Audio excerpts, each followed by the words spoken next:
Hello students, நம்ம இந்த வீடியோல NCERT class 10 scienceல இருக்கிற chapter 3 இதுல metals and non-metals இந்த chapterோடைய part 6 வீடியோ தான் பார்க்க போறோம். நம்ம வந்து chemical properties of metals பத்தி படிச்சிட்டு இருக்கோம். இதுல இப்ப metal saltோட சொல்யூஷனை எடுத்து அதுல நம்ம மெட்டலை ரியாக்ட் பண்ணும் பொழுது நமக்கு என்ன ஆகும் அப்படிங்கறத பத்தி தான் நம்ம இந்த வீடியோல டிஸ்கஸ் பண்ண போறோம்.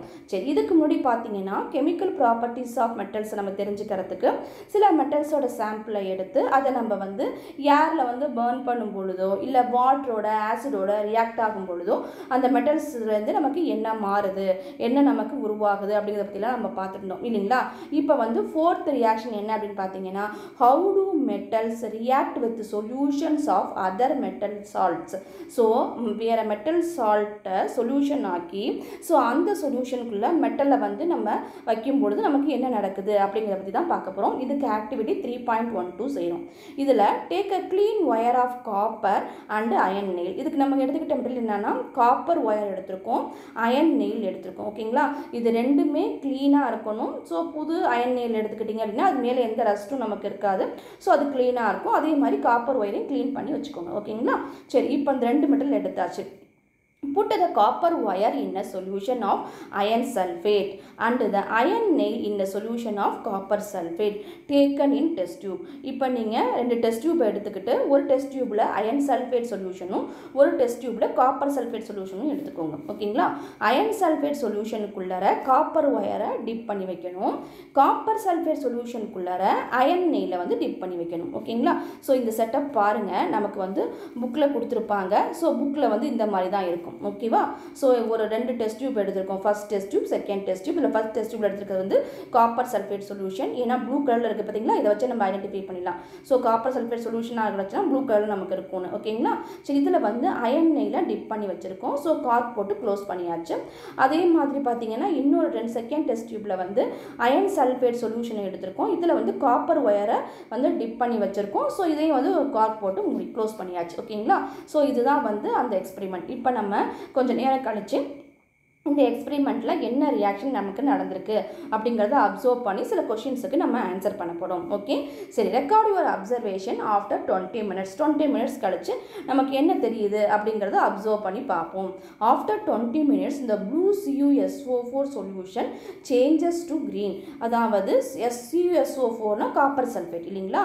ஸோ அந்த காப்பர் சல்ஃபேட் சொல்யூஷன் ப்ளூ கலரில் இருந்தது கொஞ்சம் கொஞ்சமாக நமக்கு க்ரீன் கலரில் சேஞ்ச் ஆயிடுச்சு அப்படின்னு சொல்லலாம். ஓகேங்களா, ஸோ க்ரீன் கலர்னா டார்க் க்ரீன் கலரில் இருக்காது. ஸோ அந்த கிட்டத்தட்ட க்ரீன் கலர் ரேஞ்சுக்கு ஓகேங்களா அந்த கலர் வந்து நமக்கு மாறி இருக்கும். அது நமக்கு நல்லா கிளியராக தெரியும். ஓகேங்களா, ப்ளூ கலர் நல்லா மாறி நமக்கு கிட்டத்தட்ட க்ரீன் கலர் மாறி நமக்கு வந்திருக்கும். ஓகே, சரி, which test tube showed the reaction. இந்த ரெண்டு டெஸ்ட் டியூப் எடுத்துக்கிட்டோம்ல, எந்த டெஸ்ட் டியூப்ல நமக்கு ரியாக்ஷன் நடந்துச்சு? இந்த one with the CuSO4 solution. CuSO4 solution இருந்துச்சு பார்த்தீங்களா, அதில் மட்டும்தான் நமக்கு ரியாக்ஷன் நடந்திருக்கும். How do you know the reaction happen? So இந்த ரியாக்ஷன் நமக்கு நடந்ததுலேருந்து நம்ம என்ன தெரிஞ்சுக்கிறோம்னு பார்த்தீங்கன்னா இந்த blue colour of CuSO4 started to fade. அதாவது நல்ல ப்ளூ கலரில் இருந்த காப்பர் சல்ஃபேட் அந்த கலர் வந்து கொஞ்சம் கொஞ்சமாக ஃபேடாக ஆரம்பிக்குது. ஓகேங்களா, ஸோ அப்போ அந்த ஃபர்ஸ்ட் டெஸ்ட் டியூப் அந்த ப்ளூ கலர் கொஞ்சம் கொஞ்சமாக ஃபேடாக ஆரம்பிக்குது. ஓகே, ஸோ அப்போ என்ன நடந்துச்சு? Can you correlate your observation for the activity 3.9, 3.10 and 3.11. சரி, இதுக்கு முன்னாடி நம்ம 3 ஆக்டிவிட்டி செஞ்சோம் இல்லையா. எதில் ஏரில் வந்து பர்ன் பண்ணும்பொழுது என்னவாகும், அதே மாதிரி வாட்டரோட ரியாக்ட் ஆகும்போது ஆசிடோட ரியாக்ட் ஆகும்போது என்னவாகுது, அதுதான் இந்த 3 ஆக்டிவிட்டியும். இந்த 3 ஆக்டிவிட்டியும் கம்பேர் பண்ணி நம்மளால் நம்ம அப்சர்வேஷன்லேருந்து ஏதாவது சொல்ல முடியுமா அப்படின்னா ஆமாம், நம்மளால் சொல்ல முடியும். என்ன சொல்ல முடியும் அப்படின்னு பார்த்தீங்கன்னா இந்த ஆக்டிவிட்டியோட கம்பேர் பண்ணோம்னா இந்த ஆக்டிவிட்டி நம்ம எடுத்துக்கிட்டது ரெண்டே மெட்டல், என்னது அயனும் காப்பர் மட்டும்தான் எடுத்துக்கிட்டோம் இல்லைங்களா. அப்போ these activities shows that iron is more reactive than copper. அப்போ இந்த ரெண்டு மெட்டலையும் வச்சு கம்பேர் பண்ணி ஒரு லைன் சொல்லலாம். என்ன அப்படின்னு பார்த்தீங்கன்னா அயன் வந்து மோர் ரியாக்டிவ் மெட்டல். அயன் வந்து ரொம்ப ரியாக்ட் ஆகக்கூடிய மெட்டல். எதோட கம்பேர் பண்ணும்போது? காப்பரோட கம்பேர் பண்ணும்போது. ஓகேங்களா, மற்ற மெட்டலோட நம்ம கம்பேர் பண்ணல, அயனை வந்து காப்பரோட மட்டும்தான் கம்பேர் பண்ணுறோம். காப்பரோட கம்பேர் பண்ணும்போது அயன் தான் வந்து நல்லா ரியாக்ட் ஆகக்கூடிய மெட்டலாக இருக்குது. ஓகே, அதுதான் இங்கே இந்த இந்த அப்சர்வேஷன் நடந்திருக்கு. என்ன நடந்திருக்கு? இந்த displays copper from CuSO4 forming FuSO4.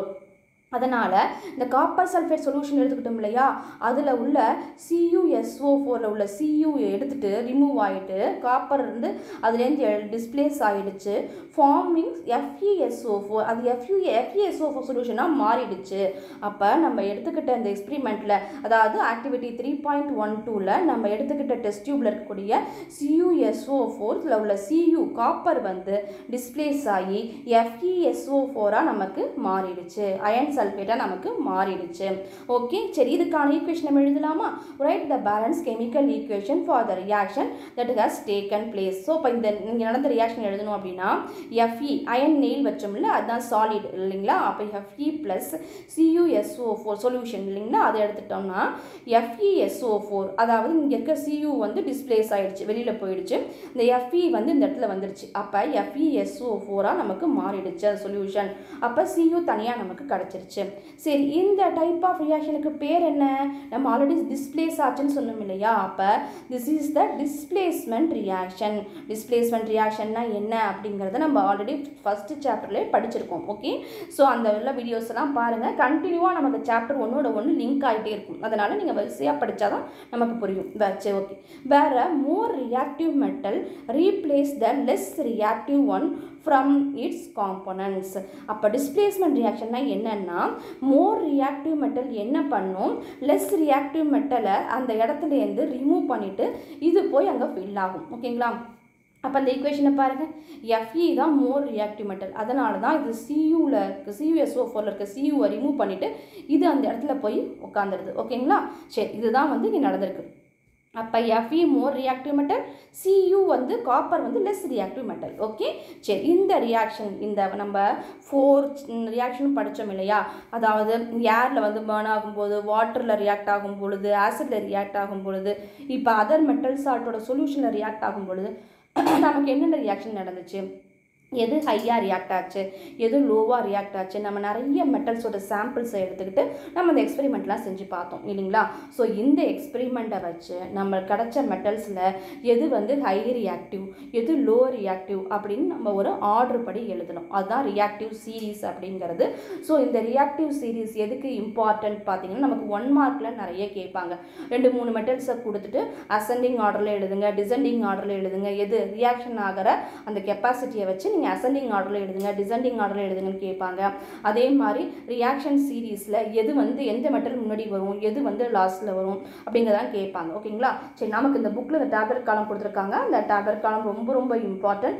So இதில் வந்து பார்த்தீங்கன்னா மோஸ்ட் ரியாக்டிவ் மெட்டல்லேருந்து கீழே வர லீஸ்ட் ரியாக்டிவ் மெட்டலில் வச்சு கொடுத்துருக்காங்க. ஓகேங்களா. நம்ம இந்த 4 டைப் ஆஃப் ரியாக்ஷன் செஞ்சோம் இல்லையா, அதை வச்சு தான் ஒரு ஆர்டர் பண்ணியிருக்கோம் நம்ம. ஓகேங்களா. சரி, அதில் எடுத்துக்கிட்ட மெட்டலெல்லாம் வச்சு ஒரு ஆர்டர் பண்ணியிருக்கோம். ஓகே, சரி, இது என்னென்ன மெட்டல்லாம் நமக்கு ப்ரெசென்ட் ஆகிருக்குன்னு பார்த்தீங்கன்னா, potassium K, sodium Na, calcium Ca, magnesium Mg, aluminium Al, zinc Zn, iron Fe, lead Pb, hydrogen H, copper Cu, mercury Hg, silver Ag, gold Au. ஓகேங்களா. இந்த லிஸ்ட்டு படி நமக்கு வந்து பார்த்தீங்கன்னா மோர் ரியாக்டிவ்லேருந்து கீழே வர லெஸ் ரியாக்டிவாக நமக்கு மாறி இருக்கு. இதில் இருக்கிறதுலே அப்போ ஹையஸ்ட் ரியாக்டிவ் எதுன்னா பொட்டாசியம். ஓகேங்களா. இருக்கிறதுலே நம்ம லோயஸ்ட் ரியாக்டிவ் மெட்டீரியல் எது அப்படின்னு பார்த்தீங்கன்னா கோல்டு. ஓகே, சரி, இந்த ரியாக்டிவ் சீஸை நம்ம ஞாபகம் வச்சுக்கணும். எப்படி ஞாபகம் வச்சுக்கிறது, இதோட நேமில் இருக்கக்கூடிய ஃபர்ஸ்ட் லெட்டர் இருக்குது பார்த்தீங்களா, PSCM, இந்த ஃபர்ஸ்ட் லெட்டர்லாம் அண்டர்லைன் பண்ணியிருக்கேன் பார்த்தீங்களா. இந்த ஃபர்ஸ்ட் லெட்டர்லாம் வச்சு நம்ம ஒரு வேர்டு மாதிரி ஃபார்ம் பண்ணி, ஒரு சென்டென்ஸ் மாதிரி ஃபார்ம் பண்ணி, அதில் உள்ள ஃபர்ஸ்ட் லெட்டரை வச்சு வேர்டெலாம் வச்சு சென்டென்ஸ் மாதிரி நம்ம ஃபார்ம் பண்ணி ஞாபகம் வச்சுக்கலாம். ஸோ இந்த சென்டென்ஸ் ஞாபகம் வச்சுக்கிட்டீங்க அப்படின்னா இந்த வரிசைப்படி எது வந்து ஹை ரியாக்டிவ், எது வந்து லோ ரியாக்டிவ் அப்படிங்கிற ஆர்டர் நமக்கு தெரியும். ஓகே, சரி, இப்போ பாருங்கள். Please stop calling me a zebra. I like her calling me super powerful giraffe. ஓகேங்களா. ஸோ இந்த சென்டென்ஸை ஞாபகம் வச்சுக்கிட்டீங்க அப்படின்னா நமக்கு வந்து இந்த மெட்டல்ஸை வரிசையாக ஞாபகம் வச்சுக்கலாம். நான் சென்டென்ஸ் இன்னொரு தடவை படிக்கிறேன். Please stop calling me a zebra. I like her calling me super powerful giraffe. ஓகேங்களா. சரி, இதில் ஃபஸ்ட் லெட்டர்லாம் பாருங்கள், நான் கலர் மாற்றி கொடுத்துருக்கேன் பார்த்தீங்களா. அதை ஃபஸ்ட் லெட்டர்லாம் கம்பேர் பண்ணி பாருங்கள். P ஃபார் பொட்டாசியம், இதோட ஃபஸ்ட் லெட்டர். ஓகேங்களா. ஸ்டாப் எஸ்ஸுக்கு வந்து சோடியம், காலிங் சிக்கு வந்து கால்சியம், ஸோ மீ எம்முக்கு வந்து மெக்னீஷியம், ஸோ ஏ அலுமினியம், இசட் ஜீப்ரால இசட் வந்து ஜிங்க், ஐங்கிறது அயன். லைக்கில் வந்து எல் வந்து லெட்டு. ஹேரில் வந்து ஹைட்ரஜன். ஓகேங்களா. காலிங்கில் உள்ள சி வந்து காப்பர். மீ வந்து மெர்க்குரி. சூப்பரில் இருக்க எஸ் வந்து சில்வர். ஓகே. பவர்ஃபுல்லுக்கு நம்ம புக்கில் எதுவுமே கொடுக்கலையே, என்னன்னு பார்ப்போம். ஜிராஃபிக்கு வந்து ஜி இருக்கிறது வந்து கோல்டுக்கு. ஓகேங்களா. இந்த நடுவில் இருக்க பார்த்தீங்களா பவர்ஃபுல்லுங்கிறதுக்கு என்னன்னு பார்த்தீங்கன்னா பிளாட்டினம். ஓகேங்களா. ஸோ பிளாட்டினம் ஞாபகம் வச்சுக்கோங்க. சில்வருக்கும் கோல்டுக்கும் நடுவில் வரக்கூடியது பிளாட்டினம். இதை நம்ம ஈஸியாக ஞாபகம் வச்சுக்கலாம். இப்போ விற்கிற ரேட் படி பார்த்தீங்கன்னா சில்வர் தான் இருக்கிறதுலே லோ. ஓகேங்களா. அதுக்கு அடுத்தது வந்து பார்த்தீங்கன்னா பிளாட்டினம் ரேட், அதுக்கு அடுத்தது வந்து கோல்டு. இருக்கிறதுலே ஹையஸ்ட் ரேட் எதுனா கோல்டுக்கு தான் இப்போ ஹையஸ்ட் ரேட் இருக்குது. ஸோ அதை வச்சு நீங்கள் வந்து பார்த்தீங்கன்னா ரிவர்ஸில் ஞாபகம் வச்சுக்கோங்க. ஓகேங்களா. ஸோ அந்த மூணையும் நம்ம 3 மெட்டலையும் எப்போதுமே மறக்க மாட்டோம். Silver, platinum, gold. ஓகேங்களா. ஸோ அப்போ சில்வர் தான் லோயஸ்ட் ரேட், அதுக்கு அடுத்து ஹையஸ்ட் ரேட் பிளாட்டினம், அதுக்கு அடுத்து ஹையஸ்ட் ரேட் கோல்டு. ஆனால் ரியாக்ஷன் சீரீஸில் ரொம்ப ரொம்ப ரொம்ப லோவாக ரியாக்ட் ஆகக்கூடியது எதுன்னு பார்த்தீங்கன்னா கோல்டு தான். ஓகேங்களா.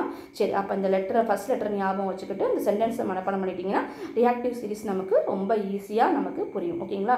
ஏன்னா கண்டிப்பாக ரியாக்ஷன்லேருந்து நமக்கு 1 மார்க் கொஷின்ஸ் வரும். ஸோ அந்த 1 மார்க் கொஷின்ஸை சிம்பிளாக ஞாபகம் வச்சுக்கிறதுக்கான மெத்தட் தான் இது. ஸோ இதெல்லாம் உங்களுக்கு ஈஸியாக புரிஞ்சிருக்குன்னு நினைக்கிறேன். இந்த வீடியோ உங்களுக்கு பிடிச்சிருந்தா லைக் பண்ணுங்கள், உங்கள் ஃப்ரெண்ட்ஸ்க்கெலாம் ஷேர் பண்ணுங்கள், மறக்காமல் சப்ஸ்கிரைப் பண்ணுங்கள். தேங்க்யூ. தேங்க்ஸ் ஃபார் வாட்சிங்.